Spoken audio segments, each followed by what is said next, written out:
So, greetings and salutations. It's almost time at the end of the year, which means it's also time for us film fans to say what was our best and what was our worst. So today, tonight, I'm gonna do the top 10 worst and the top 10 best films that I saw from 2021. And yes, if I haven't seen it, it might not be on the list. So you might say, oh man, why didn't you say this film is on your best? Or why didn't you say this is on the worst? Well, if I haven't seen it, if I didn't see it on theaters, or if I didn't see it on streaming, I'm not going to cheat and just say, I believe this film gets a 10 on the worst. Yeah, I'm not going to do that. I'm not going to just say, oh, because this film was terribly unpopular, this film gets to be on the list. We're not going to do that. But we're going to pull the band-aid off metaphorically. We're going to start off with the worst of films of the 2021. So we're going to start off a bit tame. I'm going to start off with, unfortunately I had to, number 10 for the worst had a different film. But unfortunately, I had a bit of a mix-up and thought, oh, this film that I thought was from 2021 actually came out in 2020. So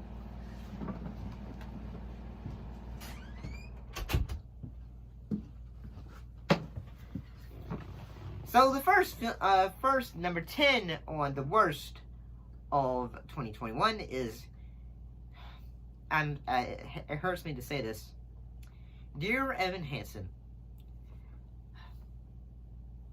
I mean, unfortunately, one thing that a lot of people said in their reviews for Dear Evan Hansen was, I hate to say it, is that the fact that Ben Platt's, the actor playing Dear Evan in the film, looks way too old. I mean, he does not look like he could pass off as a teenager anymore in a high school setting, unfortunately.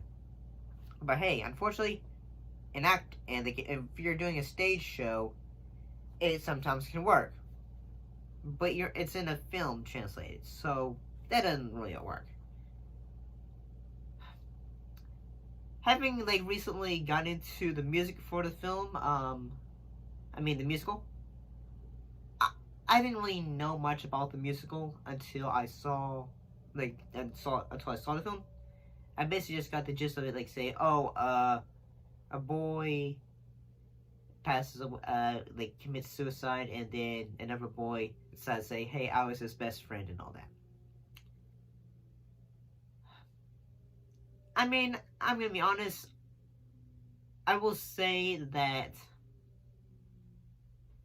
sort of say, the Broadway show, unfortunately, Evan gets off too easy in the film. I mean, although you have the bit of line where the mom says, where the sister says, yeah, my mom's not going to think because she thinks you might do something stupid. So yeah, I'm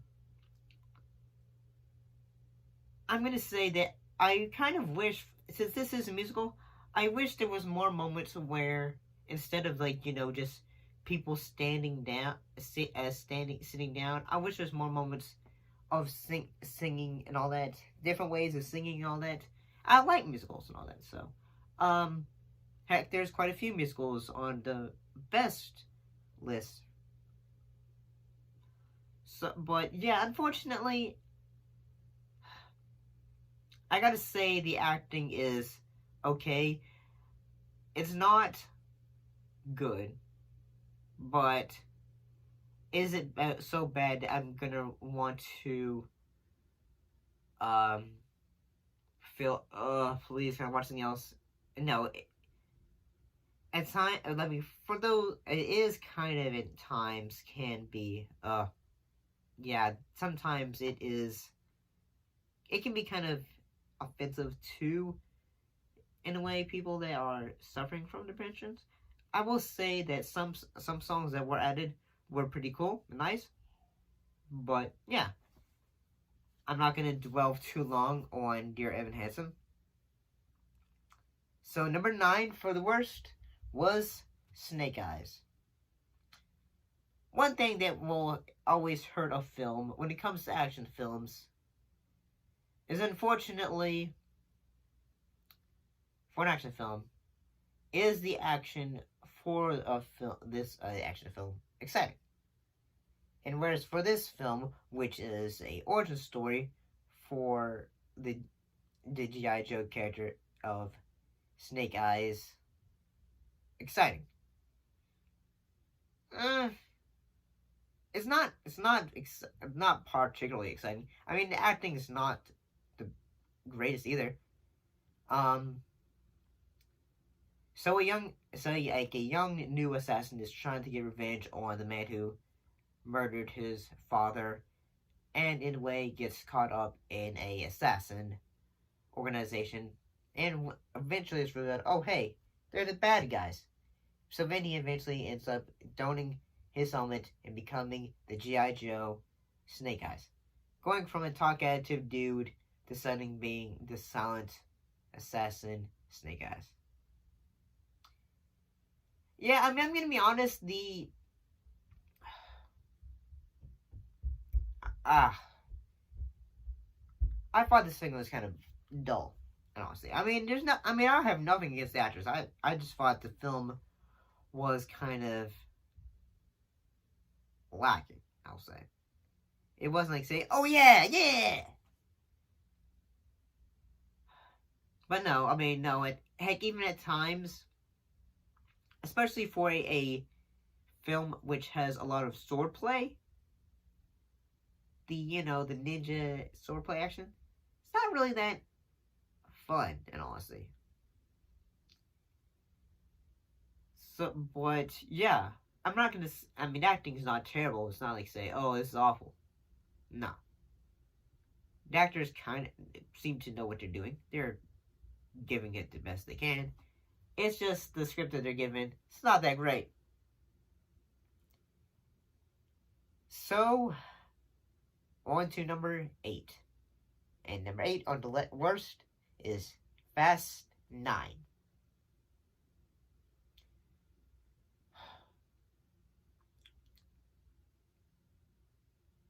Well, they finally did it. Fast and Furious, they finally went to outer space. But is it entertaining? Kind of, yeah. But is it stupid? Yes, it's both of those things. It's stupid, kind of fun, but at the same time, you're just thinking, like, say, okay, now it's going a bit. I mean, in the past it went over the shark, but now it's just torpedo over the gosh darn thing. So in this film,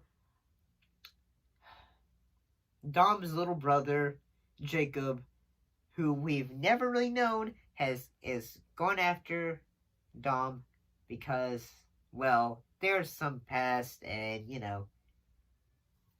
Jacob has a bit of issues in the fact that he feels below his older brother. So he is so Jacob, who's played by John Cena, is a super spy, and he is working with the bad guy Cypher, who was in Fast and Furious. I think she was in Fast and Furious. Yeah, she was in Fast and Furious 8. Yeah, she was in Fast and Furious 8, Fate of the Furious. And yeah, some of the film feels like it's a retrend of Fast and Furious 7, which is like at times like, say, oh, we're trying to get this MacGuffin because we're trying to do X, Y, and Z because it's I don't know, it's just we're trying to get something that will cause total mass chaos, and if the heroes don't do it, then stuff hits the fan. At times you can, like, compared to other films, you can tell that there is a quite big hole where Dwayne "The Rock" Johnson could be. And yeah, I'm gonna be honest, it feels like, say, to its films to its detriment. It feels like, I mean, Dwayne Johnson. I mean, no, Dwayne The Rock Johnson. He probably didn't need to be in this film, but it could have also been good if he had actually been in the film to kind of help the film away. Because one of the things that always kind of helped the newer entries in the Fast films was Dwayne The Rock Johnson. You know, he kind of helped elevate the films out of way, I suppose. And I'm gonna be honest, I didn't really care about, like, say, oh, the relationship between John Cena and Vin Diesel's character, their brother characters. I did not. I didn't really think, oh, hey, yeah, they were brothers. Like, say, oh yeah, we've just established this. I thought, okay. And then suddenly, yeah, never returning character. It comes back. One of the things that I will also say is that the issue of this film, it's fun at the moment, but at the same time, unfortunately, I kind of don't really remember much about it, I'll be honest. Yeah, I can remember bits and pieces, but there's mostly just moments where I think, okay, this is memorable. Okay, that's memorable. And that's about it, unfortunately. The action is kind of fun, though, but it's a big, dumb movie that knows what it is. But is it any good? I'll let you decide that one. Number 7, Space Jam 2. Now, before I get into this film, I did not hate this film. I did not. I actually had a lot of fun with Space Jam 2, A New Legacy. In that I thought this one was kind of more loony. Basically, LeBron James, his son, gets sucked into the Warner Brothers serververse and is basically algorithm, a computer. Basically says, hey, if you win against me in a basketball game, I'll let your son go. So basically, LeBron basically recruits the Looney Tunes so that he can save his son. And honestly, I will say this: the film is fun. It is fun. The acting is just like, say, okay, this is just silly. We're not taking this serious. And yeah, I find the animation especially nice. Looking for the Looney Tunes characters, whether it's Bugs, Daffy, all of them.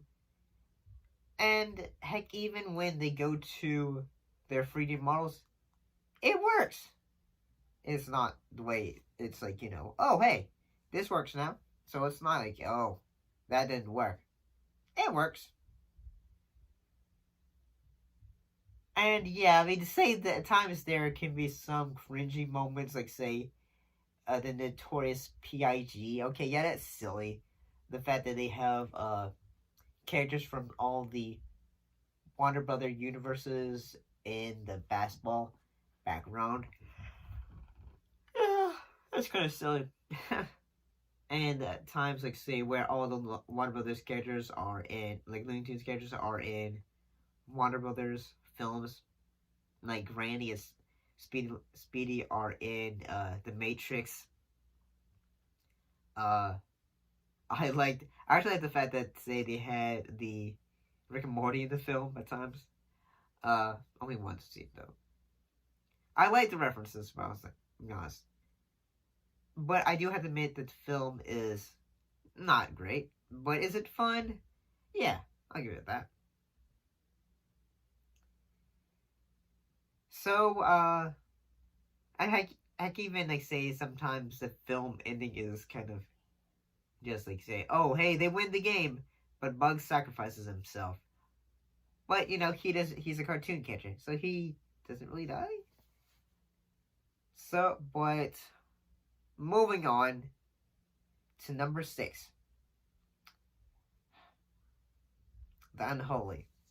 The Unholy is a horror film that came out in January, I think.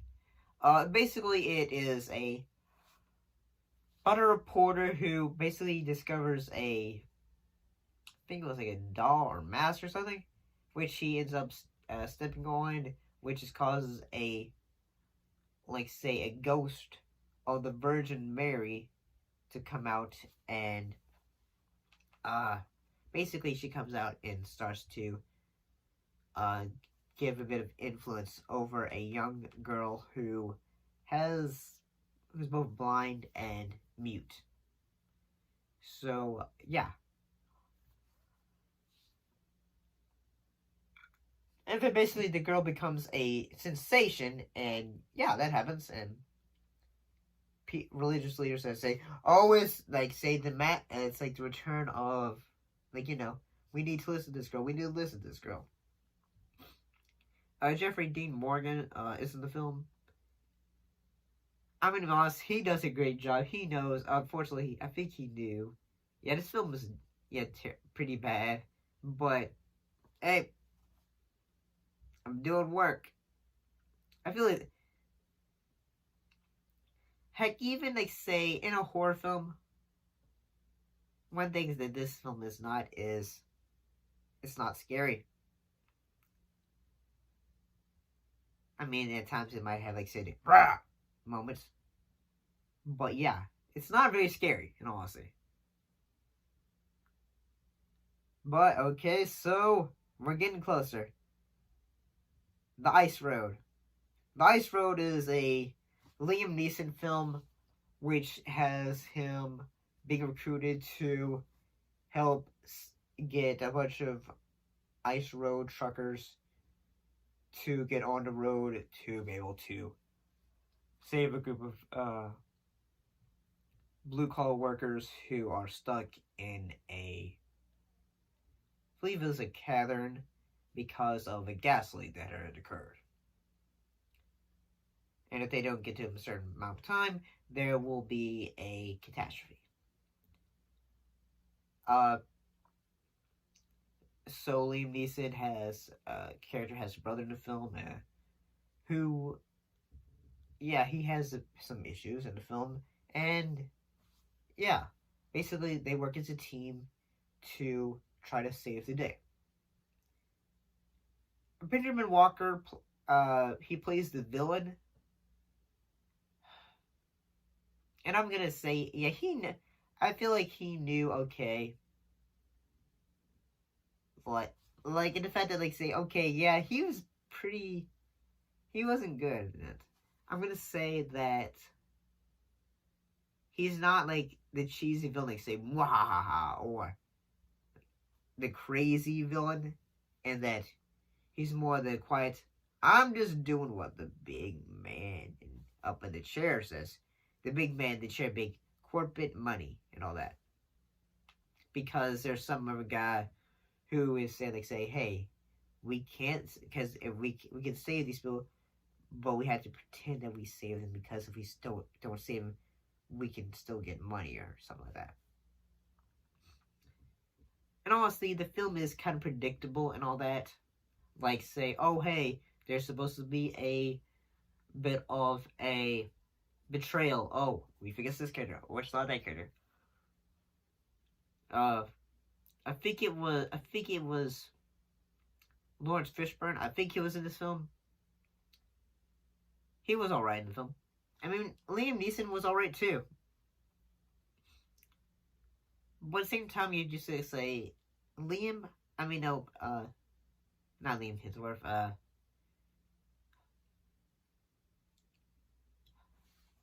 Who did? Oh wait, I'm sorry.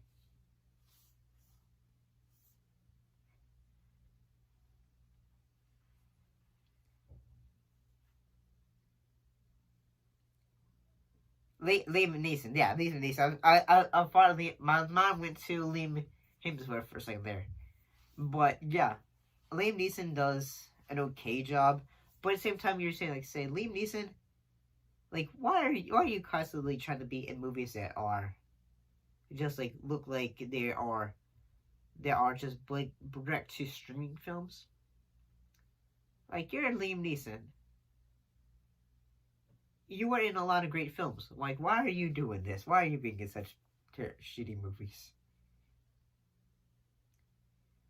I mean, yeah, the film is predictable, and all that. So, but that's one thing bad is predictable.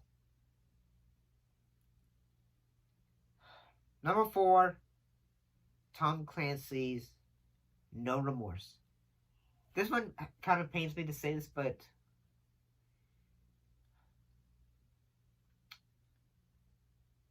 this one was not great either. Tom Clancy's No Remorse deals with a soldier who basically gets recruited to do a job after the death of his wife. Well, actually, basically he does a job, and then suddenly he and the rest of his crew and his wife are all killed. Well, he doesn't get killed. He gets left for dead. And then he has to try to help figure out what's going on here, why did this happen, and all that. The story, not really well written, I'll be honest. The action is okay and all that. It's just for an Amazon for like an Amazon Prime viewer, it's okay. It's not like, say, I'm gonna like watch this again. And unfortunately, yeah, it's not like I'm gonna watch this again. But like Michael B. Jordan, who is a great actor, especially for the film he always does action films. When he does action, you can tell he's doing his greatest. But in this film, I feel like, can I just watch Creed or something instead? Or something else like that? Because this film was just boring. The story was not really real riveting and all that. But, yeah.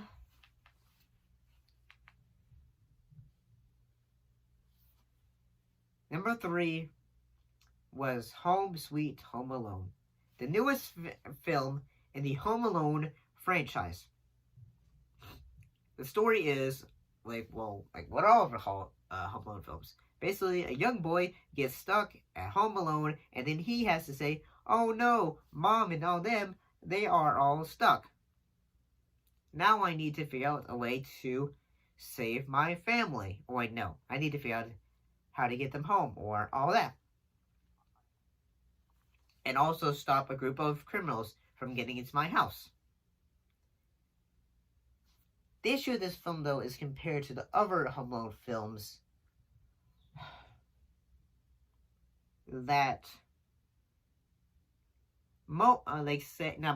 say Harry and Marv, compared to this film, is the fact that they are dangerous criminals. You know, they're gonna try to hurt Kevin. Whereas this film is about a couple, parents, who are trying to do the best they can. And because they're a home, they might be on the risk of selling their home. And so but unfortunately what happens is, Kevin, who, no, not Kevin, I don't remember the kid's name, I'm sorry. But the young kid in the film, he basically is believed to have taken a doll from the couple, which could be worth a lot of money. So the couple say, okay, we need to get that doll back in a way so we can save our house. So, and then leading to Home Alone shenanigans.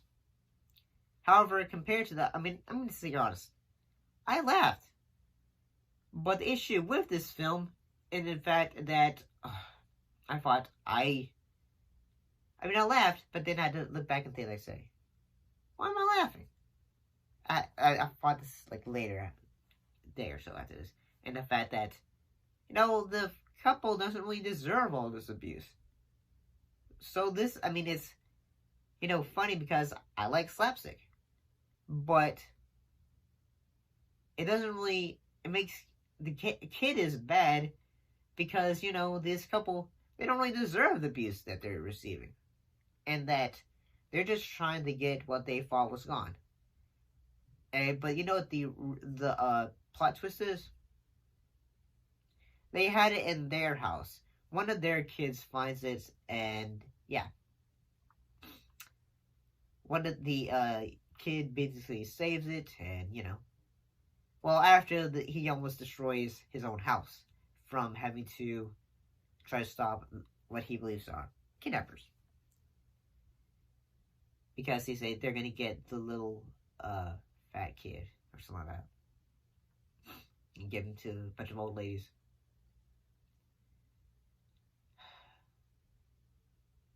I like the humor parts of the humor parts of, like, say, the airport stuff, mostly because I sometimes travel, and you know, I kind of thought some of those things were kind of funny, I suppose. But is this film worth your time? No, it's not. Number 2. Oh, now we're getting to the hard stuff. Music. I saw a ton of videos saying this was the worst film of the year, and all that. Worst film. Psy makes the worst film. Or another film that's sort of like riding the bus with my sister or something like that. This film was bad. This film was indeed bad. But I mean, the two actors, main actors, they're okay.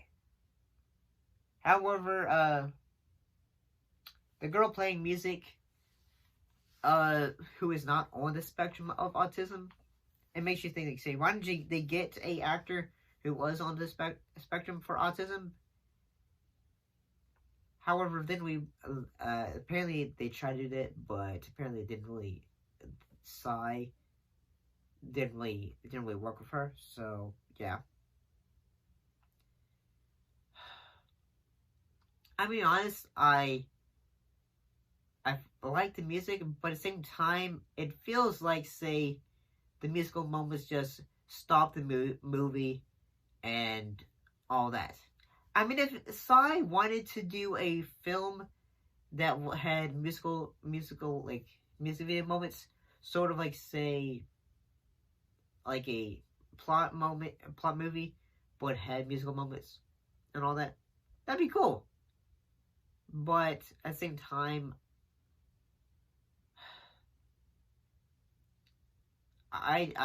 this took me a while just to get through. I'll be honest.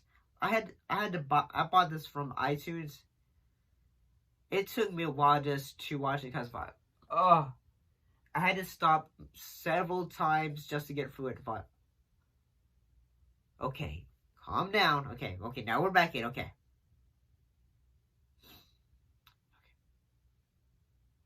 Yeah. That was bad. What was the plot? Music. Plot of music was the half sister of the character Music.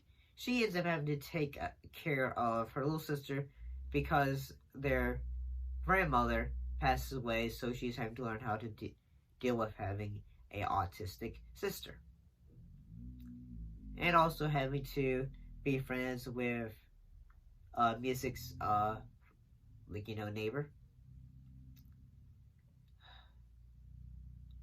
And yeah, I'm not gonna say the music video parts are nice, but at the same time, some of the lead actress. Sorry, I'm having to do this.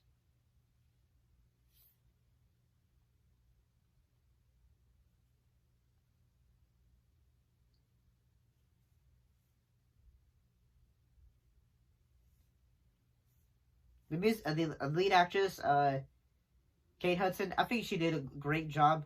Leslie Odom Jr., he did a great job, and the fact that, he took some of the body movement stuff that he would have done in some of his more, like, say, the theatrical based stuff he's done.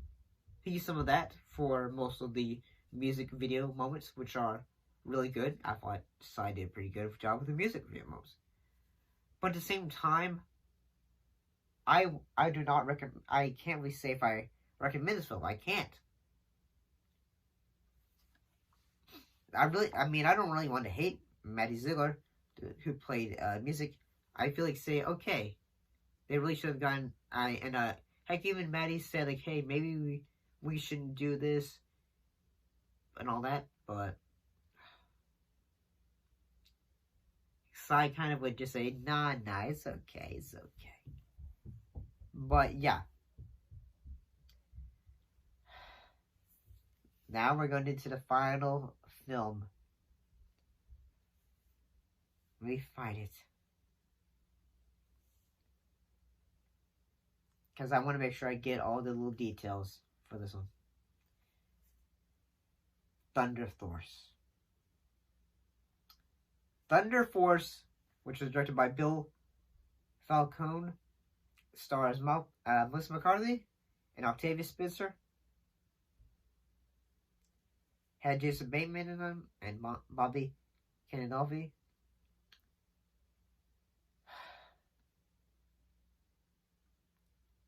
I hate this movie. I hated this movie. This film just made me think, oh, I had to cringe so many times. It made me had to stop. I had to stop, pause the gosh darn movie because if I can't do this. I can't. In that fact that I didn't like this movie. I didn't like Thunder Force. I mean, at the same time, like, I'm gonna forget. I probably didn't really have much of an opportunity to even laugh. I mean, the idea of like saying, okay, superheroes starting to save the day. That's cool. And it being comedy. That's always refreshing. But at the same time, the comedy has to work. It has to even out. Heck, someone like say most of like the lines like for this comedy are just they just don't really work. I couldn't really say, hey, like I really didn't want to have to continue watching it. I really did not. At certain points I thought like I want to do something else. I want to watch something else on Netflix. But I had to finish it. It was not a good one. Thunder Force was the worst thing I've probably seen this year.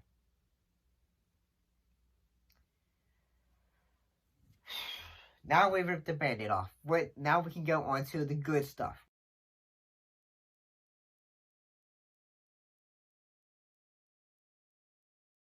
We can go into the good movies. Number 10 is House of Gucci, which is directed by... Wait. Oh, yeah.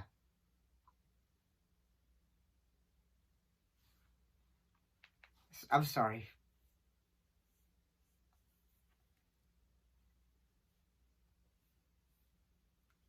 House of Gucci was directed by...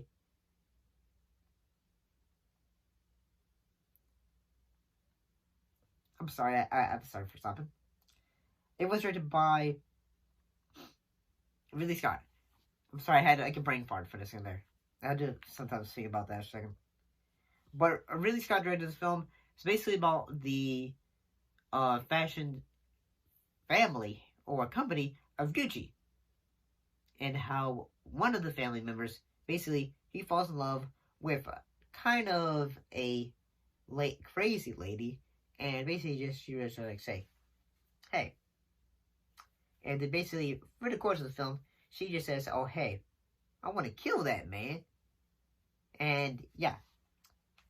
One thing that I will say is that I thought the acting for this film was actually really solid. I thought Lady Gaga did a great job as Patricia Reggiano. I don't know how you pronounce the last name, I'm sorry. I thought Adam Driver did a good job as one of the lead characters. Al Pacino, I thought he did a great job as Aldo Gucci. I'm going to be honest, I thought I thought it would have been cool if, say, Mel Brooks had actually been Aldo Gucci. That would have been cool too. Jared Leto is in the film too. I'm going to say the fact that I thought the makeup was actually really phenomenal for his character. And the fact that, you did not see any shed of Jared Leto and all that. I thought not the music, I thought the cinematography, which, also the use of the camera, the use of the costumes. I actually really liked this film. I thought this film was really darn good. Could Gaga get another nomination for this film? Maybe. I bet she probably could. I bet if the film did get a nomination, then most likely it would be the moment, like if her nomination, it would most likely be the moment where she's yelling at one of the guys. They say, "Hey, why are you giving me this stuff? Why are you giving me these divorce papers? Why are you giving me this?" Like, say, "Get this out of my face." Most likely. But I'm gonna say I cannot really say much more. Go check out House of Gucci. Number 9 for the best was the Suicide Squad, not the, David Ayer version, but the James Gunn version. The Task Force X program is sent in to stop a weapon in Maltese. And basically, they're trying to stop a, weapon, which is revealed to be Project Starfish. This is James Gunn at his most unrestrained. Him at having all the fun he can have, using all the blood, all the gore, all of the, just the goofy nature. But at the same time, we also get a lot of heart to the film. Whether it is Ratcatcher and her father, the humanization of King Shark and the fact that he has no friends, he's lonely. The duality between Peacemaker and Bloodsport, and the fact that they were both soldiers who had abusive fathers and all that. I'd say, heck, at the same time, even though we, that Starro is supposed to, be like killed in the film, in a way, he still feels sorrow for his death. In fact, his last words say, "I was happy staring at the stars." I gotta say, I really enjoyed this film. I mean, at first time I had to kind of say nod, look away because of how, this is say such a modern trauma film. Heck, even Boyd Kaufman appears in this film. But yeah, I gotta really say I really like the Suicide Squad. The next film was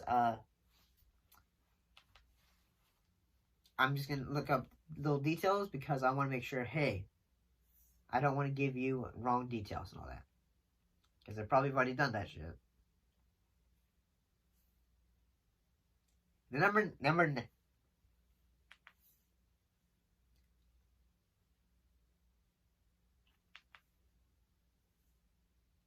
8 was The French Dispatch, which I really enjoyed this film. I really enjoyed The French Dispatch. The cast for this film includes Timothée Chalamet, Tilda Swinton, Bill Murray, Benicio del Toro, Leah Seydoux, Frances McDormand, and Adrian Brody. So the film is basically it's about a fictional story, newspaper that's basically trying to say, okay, this is the end of the year article, and all the stories that happen, most notable stories that happen in the year. And I gotta like that presentation. I like this film. This film was directed by Wes Anderson. He also did films like, say, Isle for Dogs, the Fantastic Mr. Fox and all that. I really enjoyed this film. I love the coloring. Actually, I love the moments where it's the humor of it, the sometimes human moments of it. Like, say, well, heck, even like, say, I mean, I really enjoyed this film, to be honest. Actually, this is going to be my first time saying I want to actually see more from Wes Anderson. Because the guy knows, like, say, okay, I know how to make something quaint, and at the same time, just, like, say, you want to watch more. You want to keep watching, and all that. But I'm going to say, yeah, I really enjoyed The French Dispatch. Number 7 is Nightmare Alley. Nightmare Alley is by director Guillermo del Toro. And it's a remake as well. And I gotta say, I actually really enjoyed Nightmare Alley. I wish the film had done better, but then unfortunately it was up against films such as Spider-Man, so yeah, it's gonna have a bit of competition. Yeah, the cast includes Bradley Cooper as Stanton, Cate Blanchett as Lilith Ritter, Rooney Mara as Molly, Paul Anderson as Geek, Toni Collette as Zena Crumbum, and William Dafoe as Clem Hoadley, and Ron Perlman as Bruno, who has appeared in a lot of he's appeared in a lot of Guillermo del Toro films. I'm sorry about that. But the whole story of Nightmare Alley is after in the 1940s, basically a down on his luck guy becomes a clairvoyant, and he basically starts to like learn to trade and realize, like, say, I could be a big shot with this stuff, and decides, say, I'm going to make some business out of it. Unfortunately, he ends up humiliating a psychiatrist woman, and basically she says, "You want to make some business? I'll help you out." And she helps him out and gets some new customers, and he's making that money. Although his Stan starts to upset his wife and all that, and yeah, because whenever they were in the freak show, they said, "Hey, don't go too far into the lie of being a clairvoyant, because if you do, you're gonna piss some people off." Which indirectly happens, and he is left penniless and stuck, and on the run, and end up what he gets a bit of karma, and in fact, one of the things that he ended up when he was working for the circus was he was kind of helping to try to catch the geek. The geek is, like, say, a member of the circus or all that who are basically down on their luck and is willing to do anything, like, say, eat the heads off chickens and all that. And yeah, basically he is told, "Hey, I got you a job for you. You're gonna be the new geek." So yeah, the film, like most, like, say, Guillermo del Toro films, is great. The film has its great use of blood, its color, and all that. It's suspenseful at times, but it's not a monster movie. There's no monsters coming out of the closet. There's no monsters coming out of anything else. This is a noir film that's for adults. But yeah, I gotta say, I really enjoyed this film. At times, Stanton goes from, like, a character, like, say, "Oh, hey, this guy can't be all that bad." But eventually, for the course of the film, you realize, yeah, he's about as bad as he can be. Number 6 is The Nighthouse. The Nighthouse is a horror film which deals with a woman trying to deal with the suicide of her husband and discovering, they say, oh hey, there was another house that he built and all that. So yeah, that was crazy. And it's really, in honestly, a good movie.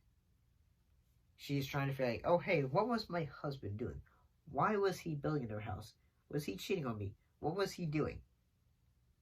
And I gotta say, this film is thrilling. It's one of the few great horror films I saw of this year. It's really dang good. The emotions for the film, it feels raw, it feels they're great. The acting is great. The cinematography. Heck, I'm gonna be honest, I sometimes will complain when sometimes a film is too dark. But there was like a lot of moments where the lighting is great for and sets the mood for this film.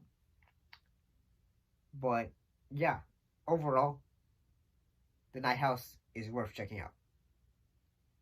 Number 5, Ron's Gone Wrong. This is like, say, one of the few animated films on this list, and I gotta say, Ron's Gone Wrong is a delightful film, in that, like, say, it's about a young boy who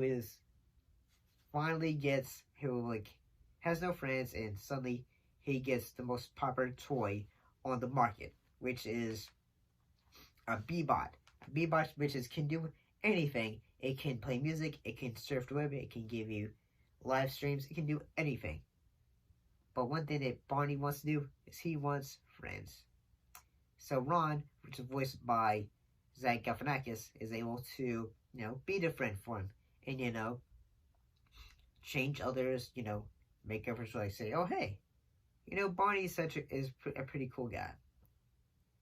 This film is on Disney Plus. I gotta say, if you haven't seen Ron's Gone Wrong, it is pure charming. It is actually very good. It's actually a great film, whether you're watching for, like, just by yourself, or you're watching with the kids. It's a very good film. It's funny, it's charming, the animation is nice. Overall, Ron's Gone Wrong is a good film.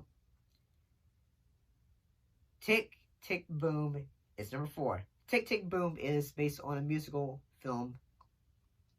It is about the life of Jonathan Larson, on how he was trying to get one of his musicals done and all that. When I first saw the film, one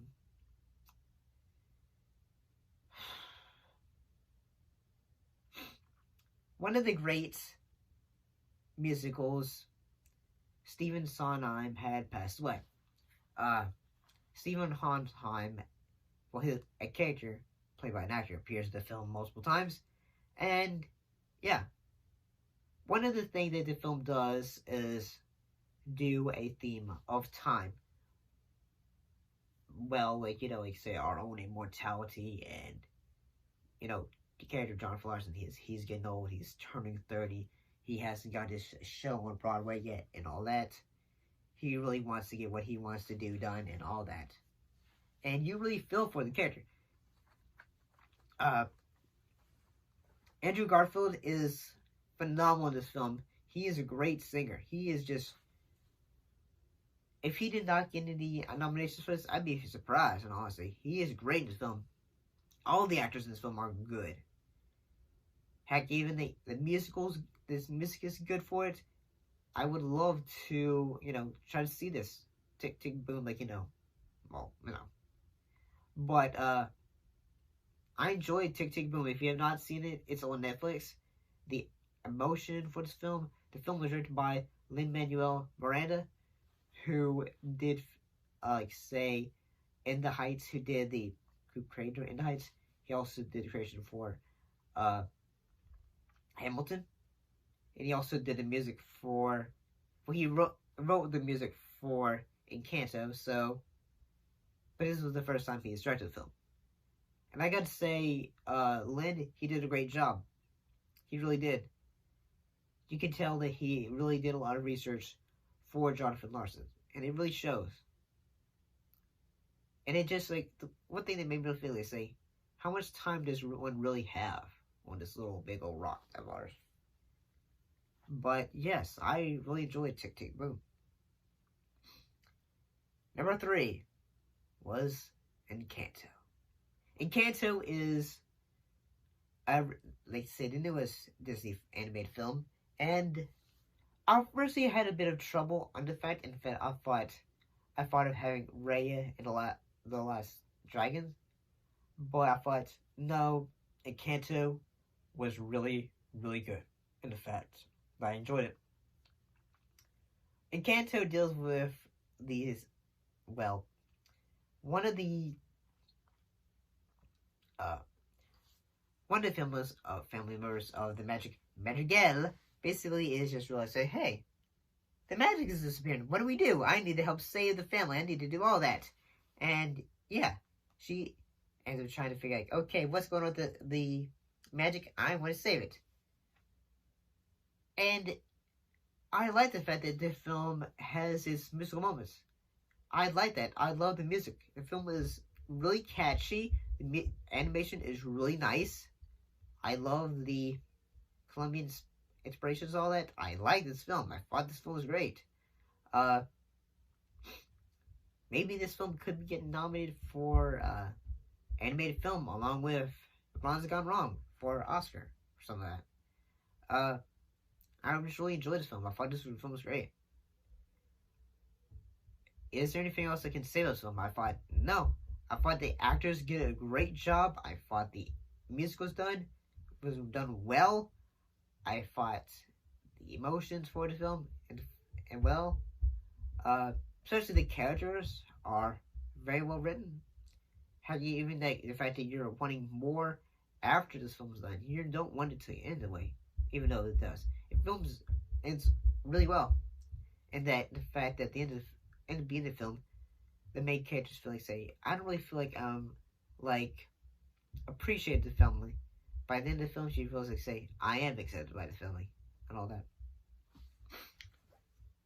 Number 2, Power of the Dog, which is a Western film starring Benedict Cumberbatch and also Jesse Plemons, Kirsten Dunst, and shoot, I'm sorry, I don't really remember the young actor's name who plays Kirsten Dunst's son's character. But my God, the woman who directed this film, she did a phenomenal job directing Benedict Cumberbatch. I love the scenery film. I thought this film was great.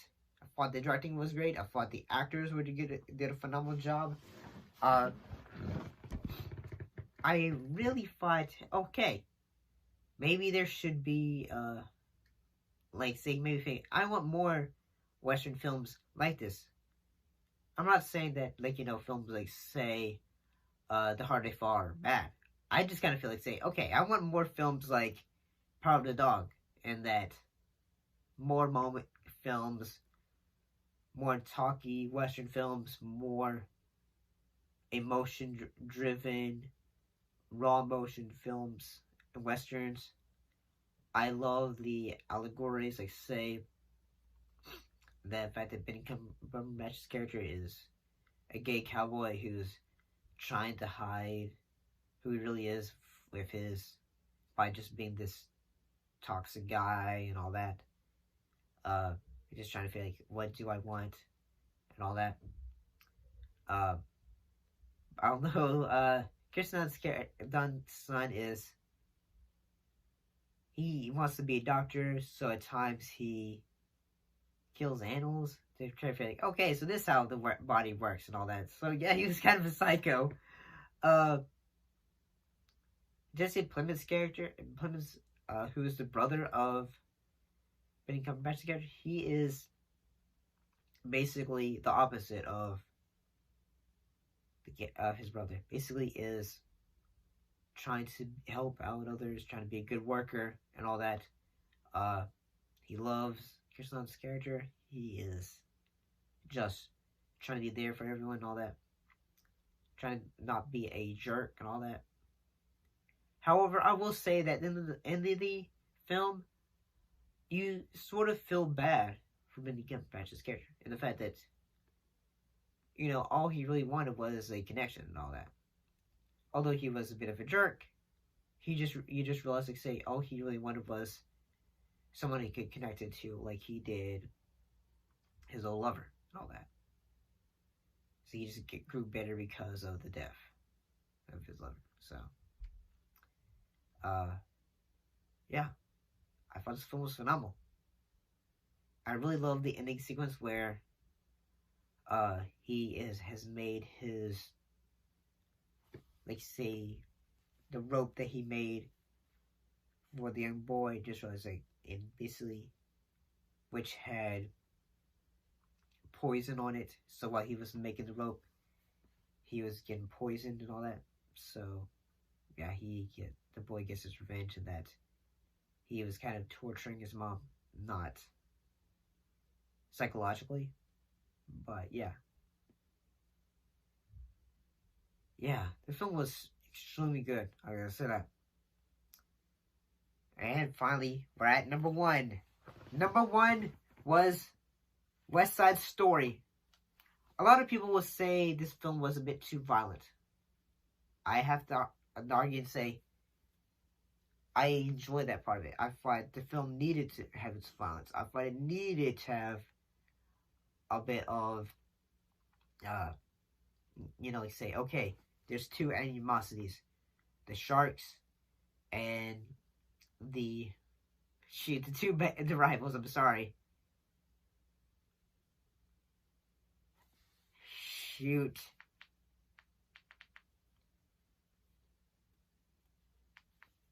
I'm sorry.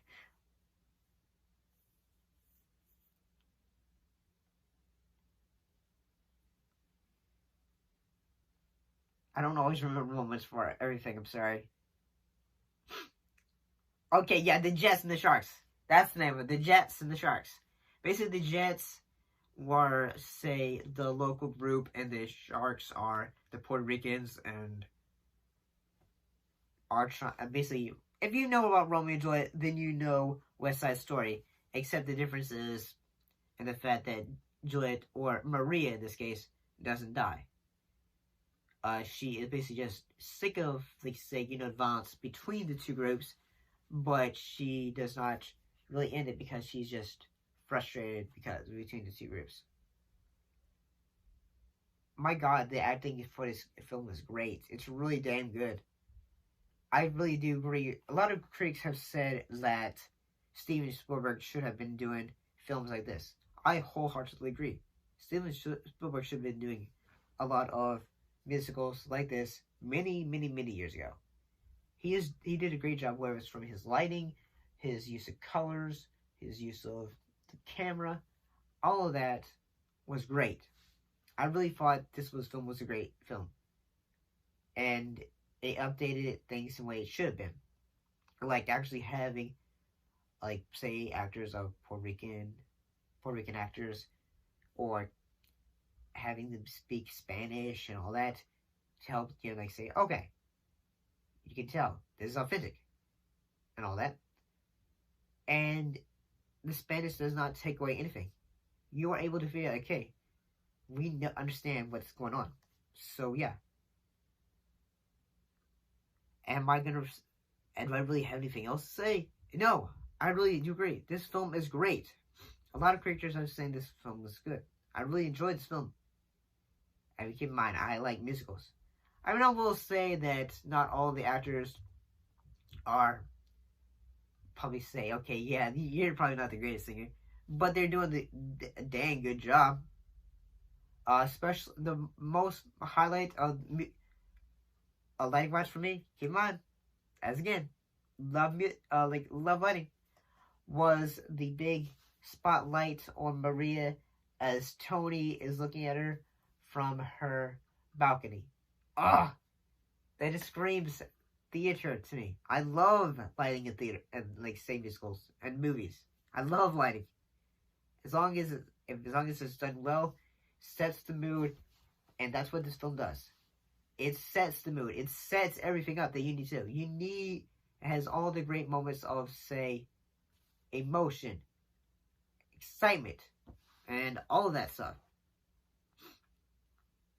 So, that's it. What do you guys think? What was the best and worst films for you guys? Put your guys' thoughts down below. We'll see you next time. This has probably been our longest video. But what did you guys think? Would you like to see more of these videos? This is my second time doing the top 10 worst films of the year. Put your thoughts down below, and I'll see you next time.